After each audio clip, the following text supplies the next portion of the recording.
Welcome back to Defenders of the Realm. It is now beginning turn 15, the Cleric. This episode will be turn 15 and 16, the Adventurer, after the Cleric. So the Cleric is here in Monarch City after being beaten down by Gorgot, who's one step away from Monarch City and us losing the game.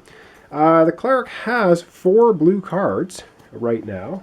Her quest is to go and scout our dragon, which is Sapphire, and she can then rummage through the cards and get a blue card. And she has only 4 actions, because normally she has 6, but she has 2 damage.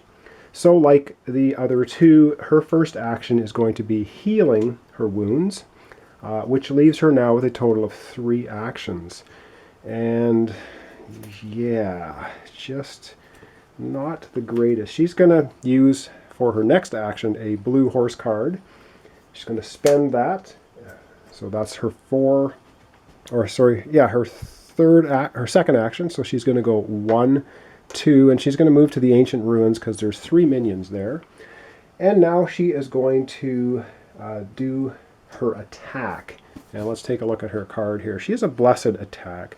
It says add +1 to each die roll in attacking against undead and demon minions. So she gets a +1 against the demons.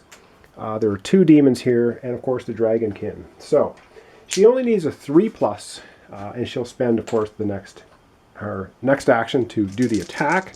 She needs 3+ on the red dice and 5+ on the blue. And wow, she takes the demons out, but does not manage to get rid of the Sapphire minion. So the 2 demon minions at Ancient Ruins are destroyed, and she only has 1 action left. And she is going to use it to move over here to Greenleaf Village with our ranger.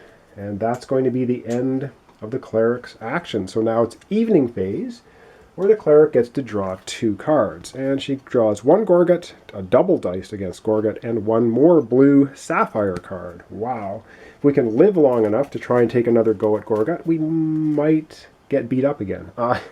So that's the end of her evening phase, and now of course it is darkness spreads. I know I shouldn't use that voice, it's terrible.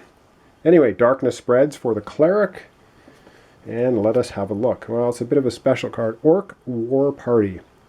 Add 1 orc to each location that currently has 1 orc and only 1 orc.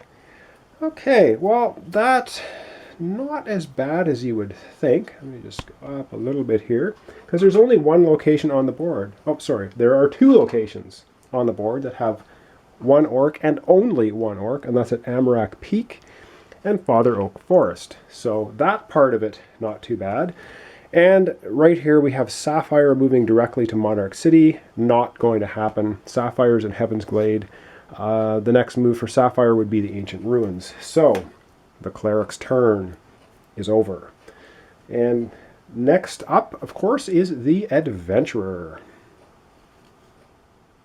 All right, so turn 16, the Adventurer sitting here in Monarch City. Of course, the Adventurer was damaged for 2 points as well, so she just has 3 actions this turn. So again, the first action she's going to do is heal. Wow, and she only has 2 actions left. Well, I'm going to have her move here for 1 of those 2 actions and then attack the 2 green minions. She needs a 3+, come on. And she takes down 1 of them. Wow, very, very terrible moves here. So she takes down 1 of them. That's the end of her actions. Now she ends her turn with a minion. And for every minion you end your turn with, you take 1 damage. So she takes a wound for ending her movement in Father Oak Forest with a minion. Well, that's not good. And this Father Oak Forest doesn't even have a treasure chest, so she can't draw extra cards.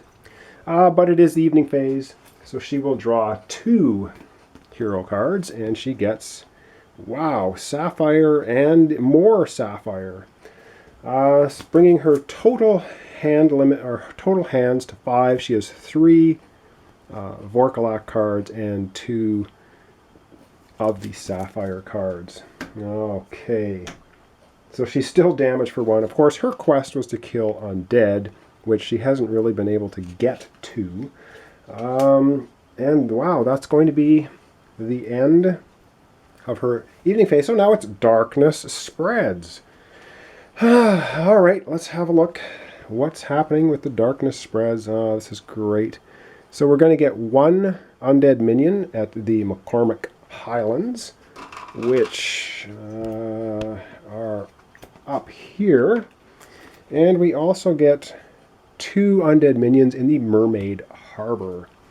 The Mermaid Harbor is... Where is Mermaid Harbor? Of course, it's down here. And that's going to put a total of 3 undead minions there now.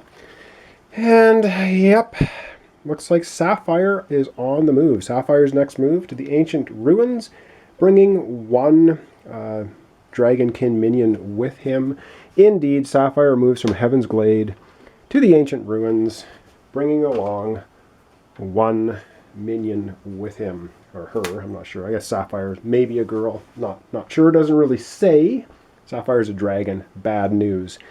Okay, we have now Sapphire 2 moves away from Monarch City. Gorget 1 move away from Monarch City.